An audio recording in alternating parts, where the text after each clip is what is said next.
হঠাৎ মৃত্যুর হার বেড়ে যাবে।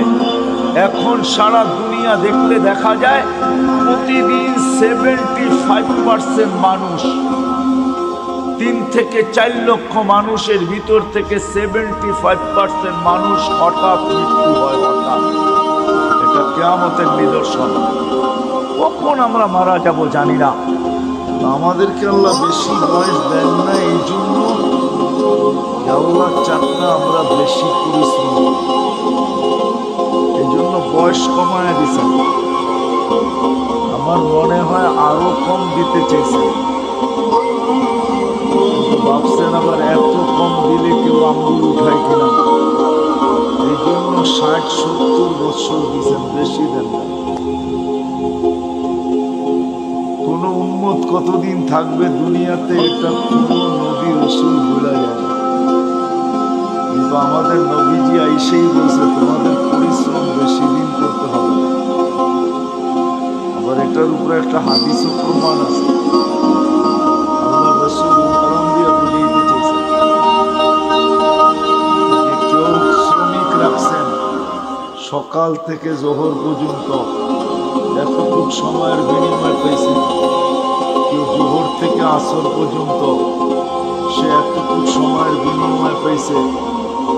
আর আমাদেরকে আল্লাহ সময় দিচ্ছেন আসর থেকে মাগরিব পর্যন্ত।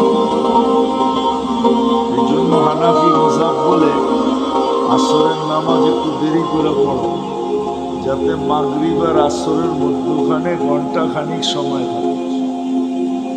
এই জন্য আমরা আসর কিন্তু দেরি করে পড়ি, যেন মাগরিব আর আসরের ভিতরে সময় কম থাকে। আল্লাহ রাসূল বলছে তোমাদেরকে সকাল থেকে নিয়ে সন্ধ্যা পর্যন্ত বিনিময় দেওয়া হবে। বুঝা গেল খাটাইলেনও কম, আবার বিনিময়ের গাঠটিও দিলেন বড়। গাঠটি বোঝেন, সওয়াবও দিলেন অনেক বেশি, সওয়াবও দিলেন বেশি। আল্লাহর আমাদের সাথে একটা মহব্বত আছে, মহব্বত, ভালোবাসা। অনেকগুলো প্রমাণ দেওয়া যায়, বড় বড় প্রমাণ দেওয়া যায়। চলেন 2-1টা প্রমাণ দেই, যদি বুঝে আসে। বুঝে যদি আসে তাহলে 2-1টা প্রমাণ দিই। আল্লাহ নামাজ আমাদের উপরে ফরজ করছেন, ঠিক না? হ্যাঁ, কিন্তু পড়ে কয়জন? শতকরা কয়জন পড়ে? আরে বলেন না, কয়জন? কয়জন? 5 ওয়াক্ত নামাজ শতকরা কয়জন পড়ে? হ্যাঁ, কয় পার্সেন্ট পড়ে? হ্যাঁ, 2%। কত? আমি মাইনা নিলাম 10% পড়ে। শতকরা 10 জন 5 ওয়াক্ত নামাজ পড়ে, ঠিক না? 90 জন কি করে না? কি করে না? পড়ে না। তাহলে এদের ফরজের ঘাটতি হইল না হইল না? হইল। মনে হয় বুঝেন না আপনারা আমার কথা। ঘাটতি হইল না হইল না? হ্যাঁ, আল্লাহ কতটুকু ভালোবাসে। আল্লাহ আমাদের ফরজের ঘাটতি থাকতে দিতে চান। এই জন্য আল্লাহ সিস্টেম করছে রমজানে 70 গুণ ফরজরে বাড়ায় দিচ্ছে। এটা কিন্তু ভালোবাসার বিনিময়। আল্লাহ চান না ফরজের ঘাটতি থাকুক, অথচ শতকরা 90 জন পড়ে না। আল্লাহ বলে তোমাদের ফরজের ঘাটতি আমি থাকতে দিতে চাই না, কেননা তোমাদেরকে ভালোবাসি। তোমাদের ফরজের ঘাটতি থাকলে, ভালোবাসার ঘাটতি থাকা দুটা একসাথে কখনো একসাথে মিলিত হতে পারে না। এটা শোভা পায় না যে তোমাদের ফরজের ঘাটতি থাকুক। তো আল্লাহ বলে সারা বছর ঘাটতি হোক, তাতে কিছু আসে যায় না। রমজানে 70 গুণ বাড়ায় দিলাম ফরজ, এক রমজান পড়লে সারা বৎসরের ঘাটতি পুরা হওয়ার পরেও বিরাট বড় একটা ঘাটতি তোমাদের কাছে থেকে যাবে। বুঝাইতে পারি না। আল্লাহ ভালোবাসেন, এই জন্য আল্লাহ আমাদেরকে ভালোবাসেন। কয়জন শতকরা কোরআন শরীফ পড়তে পারে? শতকরা কয়জন পারে জানেন? এই মজমায় যত লোক আছে মাদ্রাসার ছাত্র ছাড়া কয়জন আমরা কোরআন পড়তে পারি? বেশিরভাগই পারি না, ঠিক না? হ্যাঁ, বুঝা গেল শতকরা 90 জনই কোরআন পড়তে পারে না। চলেন 90 জন না হোক, শতকরা 60 জন তো কোরআন পড়তে পারে না, এটা সত্য, ঠিক না? হ্যাঁ, যে কোরআন পড়তে পারে না সে কি কোরআন খতমের সওয়াব পাইতে পারে? হ্যাঁ, যে কোরআন পড়তে পারে না সে তো কোরআন খতমের সওয়াব পাইতেও পাওয়াটা সম্ভব না, কিন্তু কোরআনই তো পড়তে পারে না, খতমের সওয়াব কোত্থেকে পাবে? কিন্তু আল্লাহ আমাদেরকে ভালোবাসেন, এই জন্য আল্লাহ বলে কোরআন তোমাদেরকে দিলাম, পড়তে পারো আর না পারো, খতমের সওয়াবের থেকে তুমি বঞ্চিত হও, এটা আমি আল্লাহ চাই না। আর এটা ভালোবাসা, এটা বুঝায়ও না যে তুমি খতমের সওয়াবের থেকে বঞ্চিত হবে। বিদায় আল্লাহ সূরা ইখলাস দিছেন যে একবার পড়বা 10 পারা, 2 বার পড়বা 20 পারা, 3 বার পড়বা, খতমের সওয়াব মিললো না? মিললো না? হ্যাঁ, মিলছে? সত্য তো? হ্যাঁ, পাক্কা? হ্যাঁ, এটা আল্লাহ ভালোবাসেন, এই জন্য আল্লাহ সূরা ইখলাস দিছেন। ইখলাস দিছেন, সূরা ইখলাস দিছেন। নামাজ আল্লাহ আমাদেরকে দিছেন, কিন্তু যতজনই শুনছেন নামাজ আমাদেরকে দিছেন সবাই বলছে পড়বে কি করে? তাও 50 ওয়াক্ত কি করে পড়বে এরা? মুসা আলাইহিস সালাম আমাদের নবীজিকে বইলা কয়া কমাইতে বলছেন, কমায় নিয়ে আসেন। আমাদের নবীজির কথা বুঝে আসছে, উনি যা কমাইতে কমাইতে 5-এ নিয়ে আসছেন। যখন 5-এ আনছেন তখন উনি বলতেছিল 5 ওয়াক্ত পড়বে না, আপনার করতে পারবে না, 5 ওয়াক্ত পড়বে না, আপনি আবার কমায় নিয়ে আসেন। কিন্তু আমাদের নবীজি বলছে আমার লজ্জা লাগে। কিন্তু মুসা আলাইহিস সালাম বারবার বলতেছে পড়বে না, লজ্জার দিকে তাকায় লাভ নাই, জান কমায় নিয়ে আসেন। আপনার উম্মত 5 ওয়াক্ত পড়তে পারবে না, আমি তো 2 ওয়াক্ত পড়াইতে পারি নাই, আপনার উম্মত 5 ওয়াক্ত পড়বে কি করে? কমায় নিয়ে আসেন। আল্লাহ ভালোবাসে, এই জন্য কানে কানে বইলা দিছে 5 ওয়াক্ত নিয়ে যান, আমি নিজে সবাইকে ডাইকা ডাইকা পড়াই। এই জন্যই কিন্তু আল্লাহ ডাইকা ডাইকা পড়ায় না, যদিও আমরা পড়ি না। যা হোক, যেটা বুঝাইতেছিলাম কথা কিন্তু লম্বা হবে না, শর্টই হবে, অল্প কথা হবে, অল্প। আমাদের জীবনটা অতি ছোট, অতি পুরোনো দেখাইলাম আমি 950 বৎসরের সামনে 60-70 বৎসর, এটা অতি ছোট, অতি। কিন্তু একটা জবাব দিলাম যে আমাদেরকে এত ছোট বয়স কেন দিলেন? এটাই প্রমাণ দিলাম যে ছোট বয়স এই জন্য দিলেন, অল্প বয়স এই জন্য দিলেন যে আল্লাহ আমাদেরকে অনেক ভালোবাসে। মানুষ কোনোদিন ভালোবাসার পাত্রকে ক্লান্ত করতে চায় না, যে ভালোবাসার পাত্র ক্লান্ত হোক। ভালোবাসার পাত্র ক্লান্ত হোক এটা মানুষ কখনো চায় না। যখন মানুষ চায় না তো আল্লাহ কি করে চাবে? এই জন্য আল্লাহ আমাদের বয়স কমায় দিচ্ছেন। আমাদের বয়স ভালোবাসার লিস্টিটা যদি দেখি না যে আল্লাহ আমাদেরকে কতটুকু ভালোবাসে, কিতাবে পাই নাই, কিন্তু আমার মন বলে, মানুষের একটা মনও তো আছে না, আমার মন বলে আল্লাহ আমাদেরকে আরো কম দিতে চেয়েছিলেন মনে হয়, যে আমরা খালি দুনিয়াতে পা রাখবো আর উঠা চলে যায় সিধা জান্নাতে। 60-70 বৎসরও আমাদেরকে বেশি দিয়ে দিয়েছেন। এই জন্যই কিন্তু আমাদের নবীজি আমাদেরকে বুঝাইতে চেষ্টা করছেন, বারবার বলছেন তোমাদের বয়স কম কম কম কম কম। আমার উম্মতি বাইনা 60-70 বৎসর আমাদের বয়স। কোন নবী কিন্তু উম্মতকে এইভাবে বলেন না, আমাদের নবীজি যেরকম আমাদেরকে বলছেন।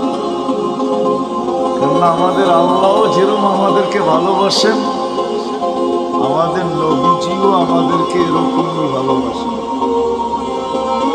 আমাদের আল্লাহও আমাদেরকে ভালোবাসেন, এরকম ভালোবাসেন যে কোনো উম্মতকে ভালোবাসেন। আমার মনে হয় লেবেল কেন লাগাইছেন জানেন? জানেন না? জিনিসে যদি চিহ্ন না থাকে না তো সবগুলা মিলা যায়, বোঝা যায় না কোনটা কিরকম, ঠিক না? আল্লাহ আমাদেরকে চিহ্ন লাগাইছেন, লেবেল লাগাইছেন। উম্মত 100 লক্ষ হইতে পারে, কিন্তু তোমাদেরকে মিলাই মিলবে না, কারণ তোমাদেরটাই লেবেল লাগানো আর একটাও লেবেল লাগানো, তোমরা কারোর সাথে মিলবে না। এই জন্যই তো সাহাবায়ে কেরাম জিজ্ঞাসা করছে, ইয়া রাসূলুল্লাহ, কিয়ামতের দিন আমাদেরকে কেমনে চিনবেন?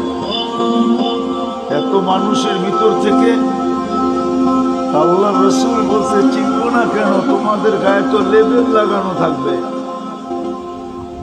ওইখানে আবার লেবেল আরেকটা হবে, ওইখানে লেবেল আরেকটা হবে, ওইখানে আবার লেবেল আরেকটা লাগায় উঠাবে।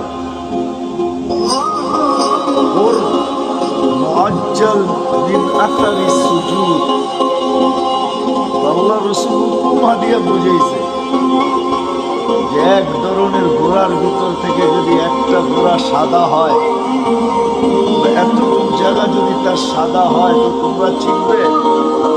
ইয়া রাসূলুল্লাহ, এটা তো সহজ, সবটি একরকম, আর এটাই শুধু আলাদা, এটা চিনবো না কেন? তো বলছে, তোমরাও কিয়ামতের দিন লেবেল লাগায়া উঠানো হবে। আমাদের নবীজিও আমাদেরকে খুব ভালোবাসেন, যেমন আল্লাহ ভালোবাসেন এমন নবীজিও আমাদেরকে ভালোবাসেন। আমার মনে হয় না কোনো উম্মত, কোনো নবী রাসূল তার উম্মতকে এতটুকু ভালোবাসে। আমাদের নবীজি আমাদেরকে, আমরা যদিও ভালোবাসি না, আমরা শুধু বলি বাসি, আমরা বলি মুখ দিয়া নবীকে ভালোবাসি, কিন্তু ফতোয়া দিলে আবার উল্টা হয়ে যাবে। জানি না এলাকার মানুষ সইতে পারবেন কিনা, বইলা ফেলবো? হ্যাঁ, জিও বুঝেন। কিন্তু আব্দুল কাদের জিলানী রহমতুল্লাহ আলাইহি লেখছেন ফাতহুর রব্বানী, ওনার একটা কিতাব আছে ফাতহুর রব্বানী, ওটার ভিতরে উনি লেখছেন লিসানুকা মুমিন কলবুকা মুনাফিক। জবানটা তো মুসলমান, তোর দিলটা তো মুনাফিক। আমরা মুখে তো বলি মোহাব্বত করি নবীকে, কিন্তু আসলে দিলে মোহাব্বত করি না। এই জন্য আমাদের মুখটা মুসলমান হইতে পারে, কিন্তু দিলটা আমাদের মুনাফিক। আমরা মুখ দিয়ে বলি মোহাব্বত করি, কিন্তু দিল দিয়া না। কি দিয়া না? দিল দিয়া ওর প্রমাণ দিব? হ্যাঁ, এখানে একজনও নাই মাদ্রাসার তালেবে ইলম ছাড়া যে আমি এই বয়সে যতবার চুল কাটছি একবার ছায়া আমি সেলুনে বলছি আজকে আমার চুলটা আমার রাসূল সাল্লাল্লাহু আলাইহি ওয়াসাল্লাম যেমন পছন্দ করতেন ওরকম ভাবে কাটা। এই শব্দগুলা বইলা চুল কাটছি জীবনে একবার। যার বয়স যতটুকু কি কাটছেন?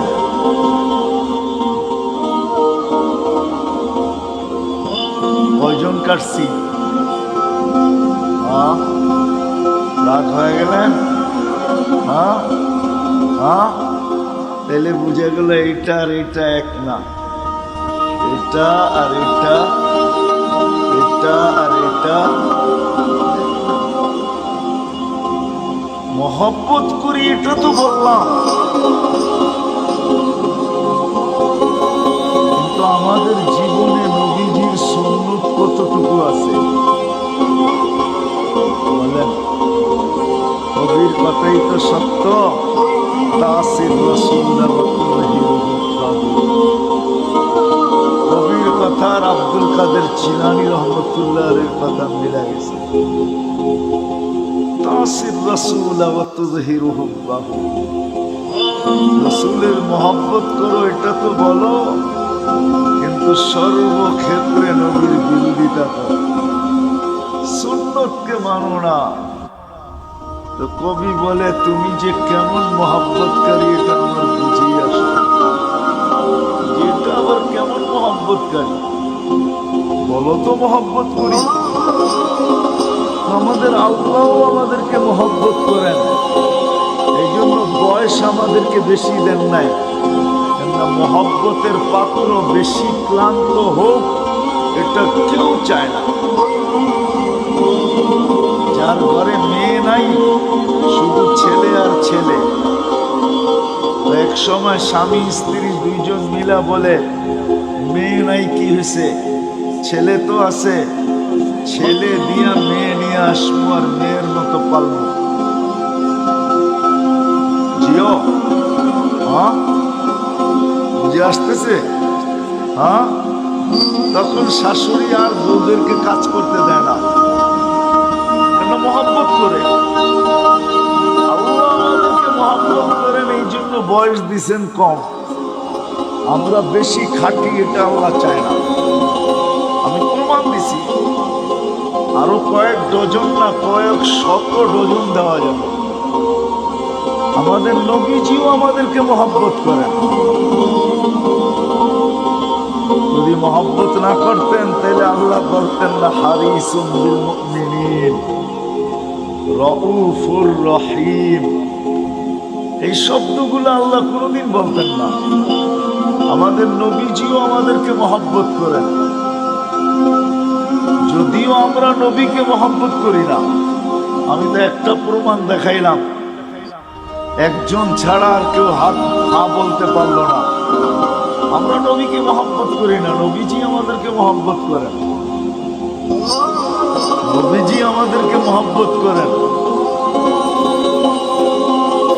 মনে হয় নিজের আপন জনকেও এতটুকু মহব্বত করেন নাই যতটুকু উম্মতকে মহব্বত করতেন, করতেছেন, করবেন। নবীজি আমাদেরকে মহব্বত করতেন, এখনো করতেছে আর করবে। অবর্ণনীয় মহব্বত উম্মতকে। চলেন একটা মোটা উদাহরণ দেই যদি বুঝে আসে, তাও হাদিস থেকে বানায় না। আমাদের দেশে কয়েকদিন আগে ইউনিয়ন পরিষদের ইলেকশন গেছে, ঠিক না? আপনাদের এখানে গেছে? ইলেকশন তো হয়, ঠিক না? হয় নাই? সেটা বাংলাদেশে গেছে, আপনাদের এখানে হয় নাই? মানে মেয়র ইলেকশন হয়েছে, ঠিক না? ইউনিয়ন পরিষদ হয় নাই। বাংলাদেশে ইউনিয়ন পরিষদের চেয়ার পাওয়ার জন্য মানুষ মরতে রাজি, মারতে রাজি। সারা বাংলাদেশে ইউনিয়ন পরিষদের ইলেকশনে বহুত লোক এবার মারা গেছে, এমনকি প্রার্থী পর্যন্ত মারা গেছে শুধু ইউনিয়ন পরিষদের একটা চেয়ার পাওয়ার জন্য। আর আমাদের নবীজিকে যতদিন থেকে আল্লাহ নবুয়তের ঘোষণা দিয়েছেন ততদিন থেকেই বলতে বলতে আসতেছেন, বন্ধু আপনার জন্য একটা চেয়ারও রাখছি। ওই চেয়ারটার নাম হইল মাকামে মাহমুদ। ওই চেয়ারটার উপরে আর একটা চেয়ার আছে, আর কোনো চেয়ার নাই। ওটা হলো আল্লাহর কুরসি। আর কুরসির নিচে শুধু একটাই চেয়ার আছে, ওটার নাম মাকামে মাহমুদ। আল্লাহর রাসূল সাল্লাল্লাহু আলাইহি ইসলামের চেয়ারের নিচে আর কোনো চেয়ার নেই।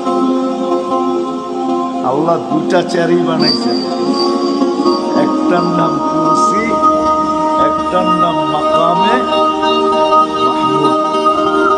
কিয়ামতের দিন নিয়ে যাওয়া হবে, চেয়ারও লাগানো হবে। আল্লাহর রাসূলও চেয়ারের কাছে যাবেন, আল্লাহও বলবেন ডাইন পাশে রাখা হবে আল্লাহ, আর বলবে বন্ধু বসেন, কিন্তু আল্লাহর রাসূল চেয়ারে বসবেন না।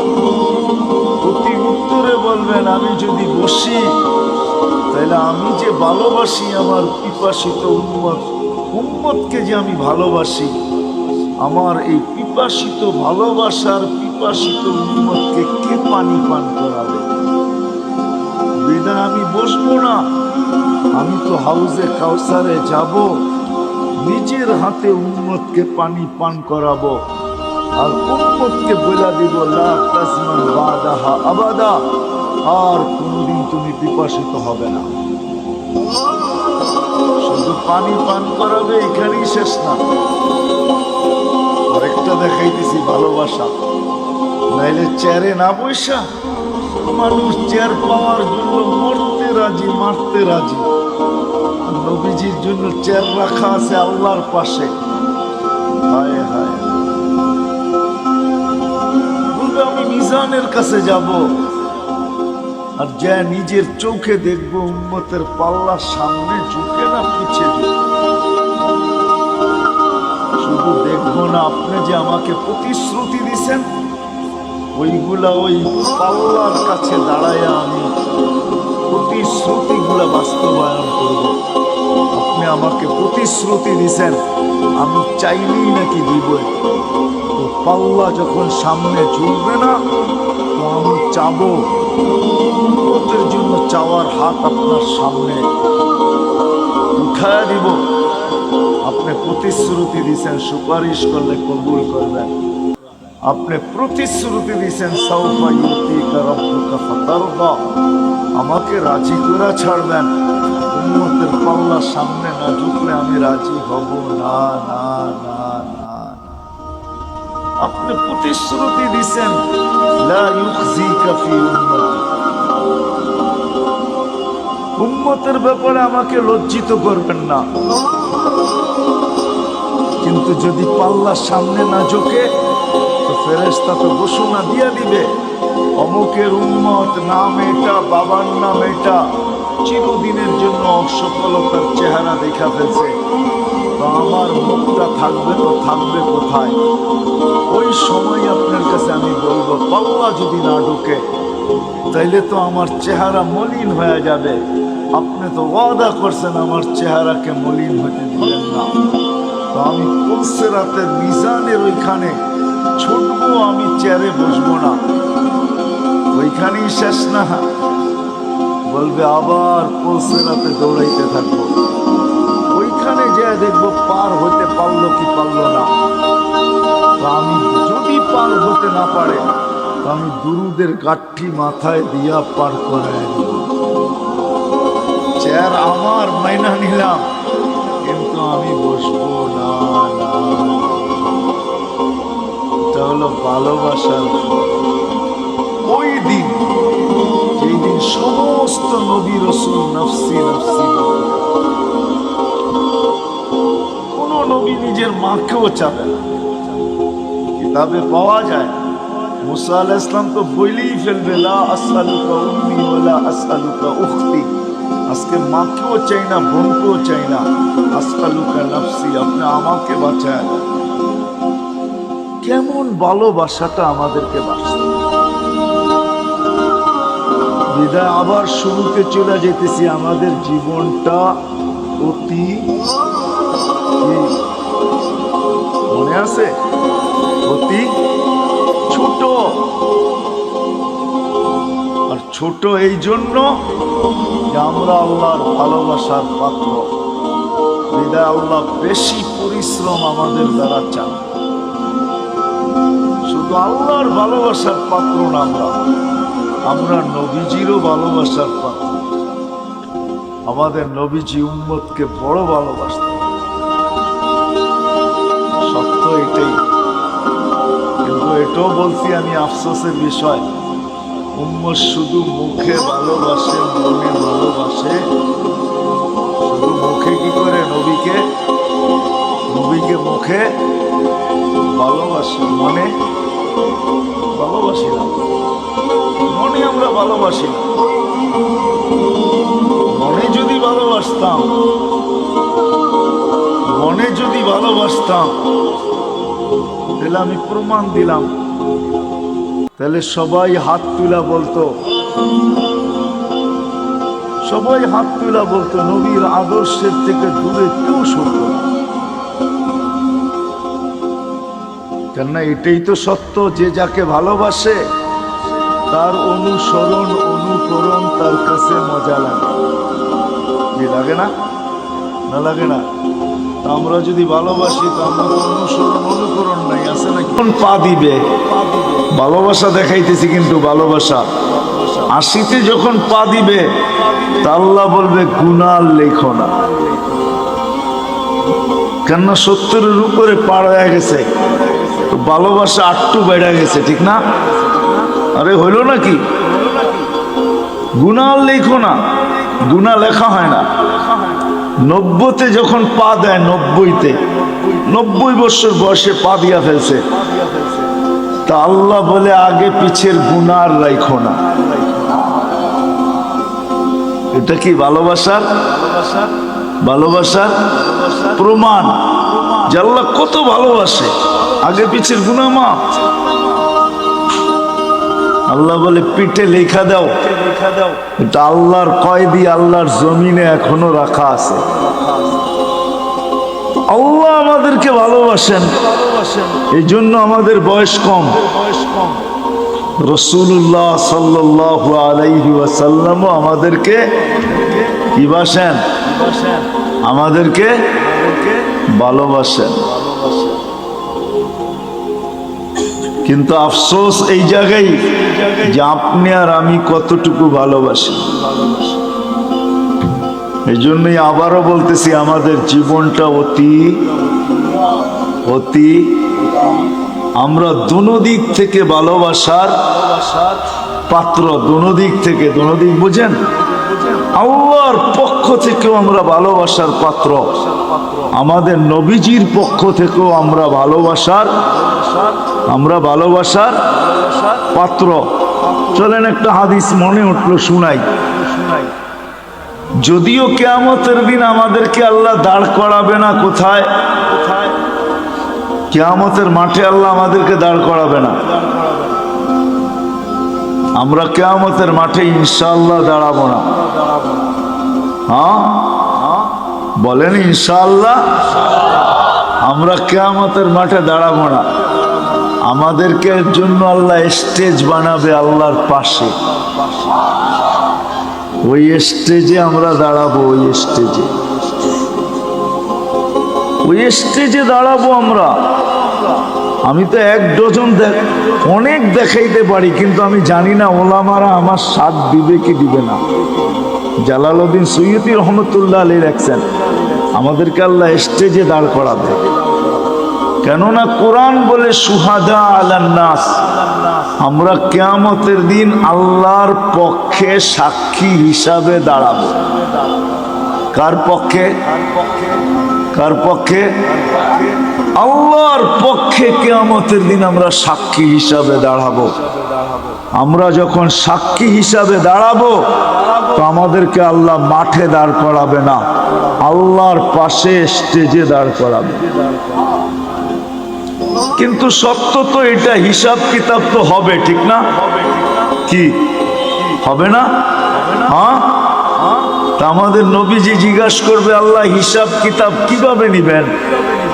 তা আল্লাহ বলে, সবারটা যেরকম নিব এরকমই নিব। আমাদের নবীজি বলবে, যদি সবার সামনে আমার উম্মতের হিসাব কিতাব নেন তাইলে তো আমি তো লজ্জিত হয়ে যাব, কেননা আমার উম্মত তো দুনিয়াতে গুনাহ করছে, আমি তো লজ্জায় পড়ে যাব। আল্লাহ জিজ্ঞাসা করবে, তাইলে কিভাবে নিব? তো নবীজি বলবেন যে আমাকে নিতে দেন, আমি আলাদাভাবে নেই। আল্লাহ প্রশ্ন করবে, আপনাকে যদি নিতে দেই আপনিও তো আপনার উম্মতের গুনাহগুলা দেখবেন, তখনও তো আপনার চেহারাটা লজ্জায় ছোট হয়ে যাবে যে তোমরা আমার উম্মত হয়ে এই গুনাহ করলা, তো করলা কি কইরা, ঠিক না? সত্য তো? আল্লাহ জবাব দিবে, বন্ধু ওয়াদা আপনার চেহারা আমি লজ্জিত করব না, বিদায় আপনার উম্মতের হিসাব কিতাব নিব আমি বটে, কারো সামনে না, আপনার সামনেও না, আমি পর্দার ভিতরে নিয়ে নিব, আপনাকেও জানতে দিব না, কাউকে জানতে দিব না। বিদায় আমি শেষ জায়গায় চলে আসছি। জীবনটা আমাদের অতি আমরা দুনো দিক দিয়ে ভালোবাসার পাত্র। আমি কি বুঝাইতে পারলাম? দুনো দিক দিয়ে আমরা ভালোবাসার পাত্র। বিদায় আমাদের এই ছোট জীবনটাকে সুরক্ষিত করতে হবে, এটাই আল্লাহর দাবি। তুমি তোমার ছোট জীবনটাকে সুরক্ষিত করো, হেফাজত করো, সুরক্ষিত করো। তোমাদের কাছে এটা দাবি, সুরক্ষিত করো তোমরা তোমাদের জীবনটাকে। কেননা সুরক্ষিত করা, হেফাজত করা আমাদের প্রত্যেক নর নারী, যুবক বৃদ্ধ সবার কাছে আল্লাহর দাবি হলো। বাচ্চার কথা ভিন্ন, পাগলের কথা ভিন্ন, বাকি সবার কাছে আল্লাহর দাবি হলো এই ছোট জীবনটাকে সুরক্ষিত করো, যেটাকে হেফাজত বলে। যে জীবনটাকে সুরক্ষিত করবে, যে জীবনটাকে সুরক্ষিত করবে, যে জীবনটাকে সুরক্ষিত করবে, যে জীবনটাকে সুরক্ষিত করবে, হেফাজত করবে যে জীবনটাকে, কসম খোদার, আল্লাহ যে আমাদেরকে ভালোবাসেন, আল্লাহর রসুল যে আমাদেরকে ভালোবাসেন, যে সুরক্ষিত করবে সে যেন এই ভালোবাসার মূল্য দিল। মূল্য শুধু নিজের মূল্য অর্জন করলো না, সে যেন এই দুজনের ভালোবাসার মূল্য দিল যে আল্লাহ আপনি যে আমাকে ভালোবাসেন, এই জন্য আমি আমার জীবনটাকে সুরক্ষিত করলাম। রাসূলুল্লাহ সাল্লাল্লাহু আলাইহি ওয়াসাল্লাম যে আমাদেরকে ভালোবাসেন, দুজনেরই দাবি আমাদের কাছে যে এই জীবনটাকে সুরক্ষিত করো।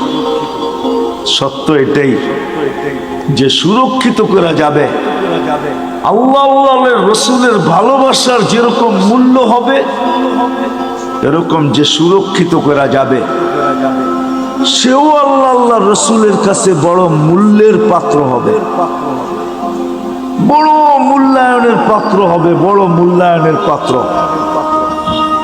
নাহলে আল্লাহর রসুল এই কথা কোনোদিন বলতেন না, কেমন মূল্যায়নের পাত্র, হায় কেমন মূল্যায়নের পাত্র। একটা হাদিসের দিকে তাকাইলে বোঝা যায় আল্লাহর রসুল বলছেন তোমরা কেমন মূল্যায়নের পাত্র হবে একটু শোনো। ইয়াস্তাকবিলুনি উম্মতি রব্বি, জান্নাতের গেটে আল্লাহ সর্বপ্রথম তোমাদেরকে স্বাগত জানাবে। জান্নাতীরা আল্লাহকে দেখবে বটে, দেখবে, কিন্তু আমাদের মতো সর্বপ্রথম দেখবে না। আমরা তো জান্নাতে ঢুকার আগে আমরা আল্লাহকে দেখব, আল্লাহ আমাদের ইস্তেকবাল করবে। তাইলে একটু ভাবেন কেমন মূল্যায়ন, যে আল্লাহ গেটে আমাদেরকে স্বাগত জানাবে। নাহলে আল্লাহ রাসূল কেন বললেন ইয়াস্তাকবিলুনি উম্মতি রব্বি, আমার রব আমাকে আর আমার উম্মতকে জান্নাতের গেটে স্বাগত জানাবে। কেমন মূল্যায়ন, কেমন মূল্যায়ন। আল্লাহ নিজেই বলতেছে আল জান্নাতু মুহাররামাতুন, জান্নাত সমস্ত উম্মতের জন্য হারাম, সমস্ত উম্মতের জন্য, যতক্ষণ পর্যন্ত আমার প্রিয় পাত্র উম্মতে মুহাম্মাদি না ঢুকবে। আমরা যতক্ষণ পর্যন্ত না ঢুকবো, কোন উম্মতের জান্নাতে ঢুকার কোনো অনুমতি নাই। চাই জান্নাতের ফয়সালা তার জন্য যতই হোক না কেন, তাকে অপেক্ষা করতে হবে, এটাই আল্লাহর ঘোষণা। তাহলে ভাবেন আমরা কতটুক মূল্যবান। বিদায় আসেন এই সম্মেলন থেকে। আমার পরেও তো বক্তারা আসবে, কথা ওনারাই শোনাবে। আমি যদিও ওয়াদা ছিল চলে আসছি, বহু দূর থেকে ঢাকা আসছি, ওইখান থেকে এখানে আসছি। শরীর যদিও এখন অনুমতি দেয় না। এই মজমার থেকে, সম্মেলন থেকে আমরা প্রতিজ্ঞা করি, আমাদের জীবনটা কিন্তু ছোট, অতি ছোট। আর ছোট কেন এটা আমি দেখাইলাম, যে আমরা আল্লাহর বড় প্রিয় পাত্র, আল্লাহর রসুলের বড় প্রিয় পাত্র। বিদায় আল্লাহ আল্লাহর রসুল চান যে আমরা আমাদের জীবনটাকে সুরক্ষিত করি, যুবক যৌবনকে সুরক্ষিত করুক, নারী নারীত্বকে সুরক্ষিত করুক, পুরুষ পুরুষত্বকে সুরক্ষিত করুক, গরিব দারিদ্রতাকে সুরক্ষিত করুক, যে যে অবস্থানে আছে সে নিজেকে সুরক্ষিত করুক। কেননা আমরা দুই দিক থেকে প্রিয় পাত্র। আল্লাহ চান না যে আমরা কিয়ামতের দিন প্রিয় পাত্রের উল্টাটা না হই। এই জন্য আল্লাহ চান আমরা আমাদের জীবনটাকে সুরক্ষিত করি। কিন্তু সুরক্ষিত সহজে কিভাবে করব? কিভাবে সহজে সুরক্ষিত করব? প্রত্যেক ব্যক্তি কিভাবে করবে? যুবক কিভাবে করবে? নারী কিভাবে করবে? পুরুষ কিভাবে করবে? প্রত্যেক ব্যক্তি, প্রত্যেক অবস্থানওয়ালা, পেশাওয়ালা, বাসাওয়ালা, রংওয়ালা, কালারওয়ালা, প্রত্যেক ব্যক্তি কিভাবে সুরক্ষিত করবে? আল্লাহ মুহাম্মাদুর রাসূলুল্লাহ সাল্লাল্লাহু আলাইহি ওয়াসাল্লামের মাধ্যমে আমাদেরকে এটা শিখাইছেন যে আমরা কিভাবে সুরক্ষিত করব। এই জন্য আমি দুই চারটা দেখাইছি আপনাদেরকে। এটাও কিন্তু সুরক্ষিতর একটা। যদিও এই মজমায় কেউ নাই যে প্রতিদিন এক খতম কোরআনের নিয়াতে 3 বার সূরা ইখলাস পড়ে, এরকম কয়জন আছি আমরা এখানে? প্রতিদিন এক খতম কোরআনের সওয়াব আমার আমলনামায় আসুক, এই নিয়তে ডেলি সূরা ইখলাস 3 বার পড়ি, এরকম কয়জন আছে? আমার কথা বোঝেন, তারপরে হাত উঠায়েন। প্রতিদিন পড়ি, প্রতিদিন কন্টিনিউ আমি ডেলি পড়ি, এই নিয়তে যে কোরআন পড়তে পারি না তাতে কি আসে যায়, আমি ডেলি এক খতম কোরআনের সওয়াব আমার আমলনামায় নিতে চাই। এই নিয়তে আমরা কয়জন পড়ি? এটাও কিন্তু জীবন গুছানের, সুরক্ষিত করার একটা পন্থা আল্লাহ দিয়েছেন। একটু আগে দেখাইলাম না নামাজ, যে ফরজের ঘাটতি এই উম্মতের না থাকুক, কেননা ফরজের ঘাটতি যদি থাকলো তাহলে আর জীবনটা গুছানোর কোনো রাস্তা থাকবে না। এই জন্য আল্লাহ নামাজ দিছেন বটে, কিন্তু ঘাটতি কিভাবে পূরণ হয়? কেননা আপন জনের ঘাটতি যদি পুরা না হইল, তাহলে কিয়ামতের দিন কেউ বলেও তো ফেলতে পারে যে লেবেল লাগায় তো দুনিয়াতে পাঠাইলেন খায়রা উম্মা, এখন তো আমরা দেখি ফরজ পুরাটাই নাই, পুরাটাই খালি। এদেরকে খায়রে উম্মতের লেবেল লাগায় পাঠাইলেন, ফরজের পুরা পুরা ঘাটতি, তো আল্লাহ ওটাকে পূরণ করার জন্য রমজানকে 70 গুণ বাড়ায় দিয়েছে। আল্লাহ চান না, এই জন্য মুহাম্মদুর রাসূলুল্লাহ সাল্লাল্লাহু আলাইহি ওয়াসাল্লামকে আল্লাহ পাঠাইছেন। আর নবী আসছেন, চলেও গেছেন, আমাদেরকে শিখায় গেছেন, শিখায় গেছেন, আদর্শ দিয়া গেছেন।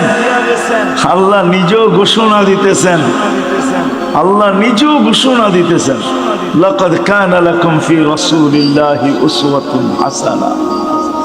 আল্লাহ নিজেও ঘোষণা দিতেছেন, ওয়া ইন তুতিউহু তাহতাদু। আল্লাহ নিজেও ঘোষণা দিতেছেন, মান আতা আর রাসূল ফাকাদ আতা আল্লাহ। আল্লাহ নিজেও ঘোষণা দিয়ে বুঝাইতে চাইতেছেন, ইন কুনতুম তুহিব্বুনাল্লাহ, তুমি বলো আল্লাহকে ভালোবাসো, প্রমাণ কি? আল্লাহ প্রমাণও বুঝিয়ে দিতেছেন আমাদেরকে, ইন কুনতুম তুহিব্বুনাল্লাহ ফাত্তাবিউনি, আমার বন্ধুর অনুসরণ অনুকরণ করো। আসেন এই মজলিস থেকে আজকে আমরা সবাই ওয়াদা করি যে আমার এই ছোট জীবনটা, যেটা অতি ছোট, দুই দিক দিয়েই আমরা মহব্বতের ভালোবাসার পাত্র, আমি এটাকে সুরক্ষিত করতে চাই। আল্লাহ আল্লাহর রসুলের, রাসূলুল্লাহ সাল্লাল্লাহু আলাইহি ওয়াসাল্লামের অনুগত্যের মাধ্যমে, আদর্শের মাধ্যমে, রাসূলুল্লাহ সাল্লাল্লাহু আলাইহি ওয়াসাল্লামের সুন্নতকে মানার মাধ্যমে, নাইলে বড় ব্যথা পাবেন, কিন্তু বড় ব্যথা। কোরআনের এক আয়াত আমাকে বুঝায় যে আল্লাহ রসুল কত বড় ব্যথা পাবেন, যেই ব্যথার পরে আল্লাহ রসুল চিৎকার দিয়া বলবেন, রব্বি ইন্না কওমি ইত্তাখাযু হাযাল কুরআনা মাহজুরা। বড় ব্যথা পায় আমাদের বিরুদ্ধে মোকদ্দমা দায়ের করে দিলেন, বড় ব্যথা পায়, কিন্তু বড় ব্যথা, বড় ব্যথা পাবেন। হাদিসও আছে, হাউজের কাউসারের কাছে যাবেন, পানি পান করার জন্য যাবে, কিন্তু দিলে এতটুকু ব্যথা পাবে, দেখা চেহারা দেখা এতটুকু ব্যথা পাবে যে চিৎকার দিয়া বলবে, সুলকান সুলকান লিমান গাইয়ারা বাদি। অথচ যে রসুল উম্মতকে এত ভালোবাসতেন, আরবির সাথে সম্পর্ক নাই তো, এই জন্য জানি না যে আল্লাহ রসুল আমাদেরকে কতটুকু ভালোবাসতেন, কতটুকু ভালোবাসতেন। নাইলে আল্লাহ হারিসুম বিল মুমিনিনা রাউফুর রহিম বলতেন না। রউফ এটা আল্লাহর সিফাত, রহিম এটা আল্লাহর সিফাত। আল্লাহ দুটোটা বন্ধুকে দিয়া দিছেন, কতটুকু উম্মতকে ভালোবাসতেন। এই জন্য আসেন আজকে ওয়াদা করি যে আমরা আমাদের এই ছোট জীবনটাকে আল্লাহর রসুলের মানার মাধ্যমে, এর আদর্শকে মানার মাধ্যমে সুরক্ষিত করব। কি রাজি? ওয়াদা পাক্কা? কিন্তু কিন্তু এটা শিখতে হবে, তাইলে আল্লাহর রসুলের আদর্শ শিখতে হবে। কিন্তু আপনি যদি বলেন, এইখানেও একটা প্রশ্ন আছে, আপনি যদি বলেন যে আমি সবগুলা পুরা করতে পারবো, তো পারবো কি করে?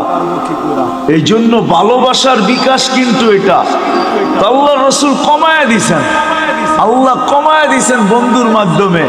আল্লাহ রসুল বলছে, লাউ উমিলা উশরামা উনসিলা বিলানা যা, তোমরা যদি 100 ভাগের 10 ভাগও করে দেখাইতে পারো, তো আল্লাহ তোমাদেরকে 1-এ 10, 10-এ 100 নাম্বার দিয়ে তোমাদেরকে পাশ করায় দেবে।